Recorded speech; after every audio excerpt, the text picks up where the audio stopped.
క్రీస్తునందున్న ప్రియులకు ప్రేమతో వందనాలు తెలియజేస్తున్నాను.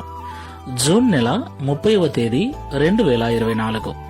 ఈరోజు దేవుడు మనకు చేస్తున్న వాగ్దానం ఏమిటనగా కీర్తనల గ్రంథము 92వ కీర్తన 12వ చరణం. నీతిమంతులు ఖర్జూర వృక్షము వలె మొవ్వు వేయుదురు.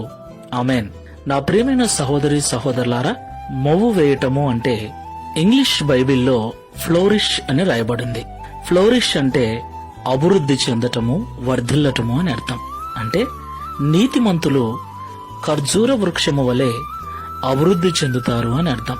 నా ప్రియమైన సహోదరి సహోదరులారా, ఖర్జూర వృక్షము యొక్క జీవిత విధానాన్ని మనం గమనిస్తే, ఖర్జూర వృక్షము ఎన్నో ప్రతికూలమైన పరిస్థితులు ఎదురైనా కూడా అది స్థిరముగా నిలబడగలదు. అలాగే ఖర్జూర వృక్షములు ఎక్కువగా ఎడారి ప్రాంతంలో మనకు కనిపిస్తాయి. అంటే నీరు తక్కువగా ఉన్నప్పటికీ, ఎండవేడి ఎక్కువగా ఉన్నప్పటికీ, అనేక ప్రతికూలమైన పరిస్థితులు ఎదురైనప్పటికీ అలాంటి ప్రదేశాలలోనే ఆ యొక్క ఖర్జూర వృక్షము వర్ధిల్లుతుంది. తన యొక్క కాలములో కాపు కాస్తూ ప్రజలకు ఎంతో శ్రేష్టమైన ఫలాలను ఇస్తుంది. దేవునికి మహిమ కలుగునుగాక. అవును ప్రియులారా, ఈ లోకంలో నీతిగా జీవించే వారికి ఎన్నో ఆపదలు, ఎన్నో ప్రతికూలమైన పరిస్థితులు ఎదురవుతాయి. ఎన్నో నిందలు, అవమానాలు కూడా ఎదుర్కోవలసి ఉంటుంది.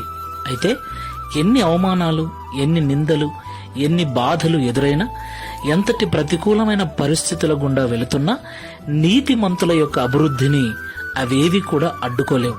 ఖర్జూర వృక్షము ఎలాగైతే ఎడారిలో తన కాలమందు వర్ధిల్లుతూ ఉంటుందో, నీతిమంతులు కూడా తమ యొక్క జీవితంలో వర్ధిల్లుతూ ఉంటారు. అలాగున దేవుడు వారిని ఆశీర్వదిస్తాడు.